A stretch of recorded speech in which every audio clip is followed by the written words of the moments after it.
It is a miracle how Nigerian students stay healthy because if you check the average Nigerian student's diet, it is comprised of three foods: bread, jollof rice, and indomie.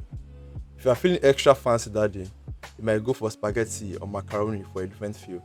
But most of the time, it is these foods, prepared as simply as possible.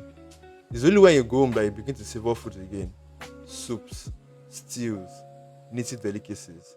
For every tribe and every family, the options are vastly different, but one thing remains clear: food at home is better than food in school, or at least more varied. Why is that so? Let's say the obvious reason. A student's life is very stressful.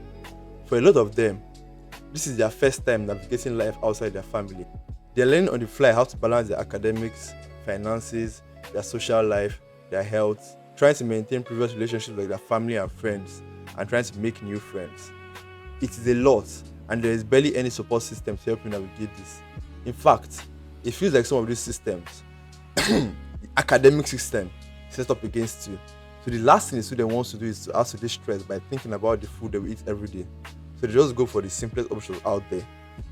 But this reasoning implies that the life of the person cooking at home, usually the mother, is stress free. That is often not the case.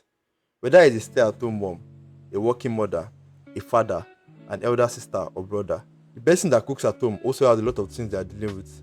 Let's take a stay at home mother of two kids, 6 and 10 years old, for example. She wakes up early to wake her kids up for school, prepare their food, and gets them ready. She then helps her husband get ready. She then has to arrange the entire house: sweeping, mopping, washing, dusting. Then her kids come back. She helps them get changed, helps them with their homework, gives them lunch. Her husband comes back. She prepares dinner and then she can sleep. This isn't even accounting for the emotional stuff she does, like listening and advising her kids and her partner, even when she might be tired or stressed.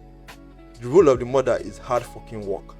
Now, in this current economic climate, one income households aren't as viable as before, so mothers have to work now, and they are still expected to do these things. I know not all families are like this. I know there are families that the father does as much domestic work as the mother. I know there are amazing fathers out there, but it would be naive to pretend that the working mother dynamic isn't the most prevalent in Nigerian homes. So, why don't they simply feed their families with bread, jollof rice, and indomie and call it a day? I think it's because of two reasons. The first is convenience. It's easier for families to cook large batches of stew and soup and store them in the fridge, reducing the daily cooking to boiling rice or making swallow. But cooking food in large batches isn't viable for all households because of economic constraints.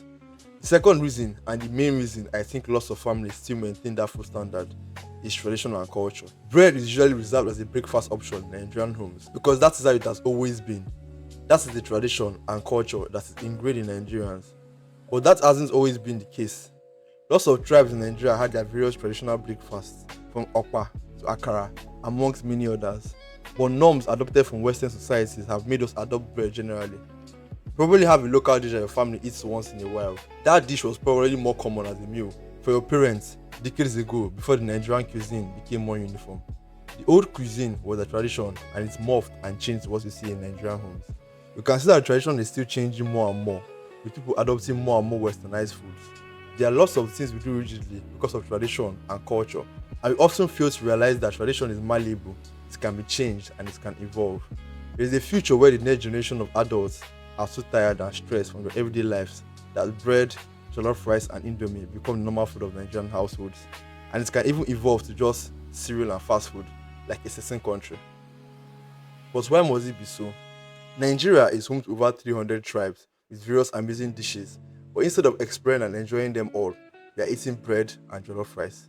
With the insane amounts of stress we go through every day just to survive, there is simply no time to cook afang soup. There is no time to do anything at all. Our world is dying. Thanks for watching this video, and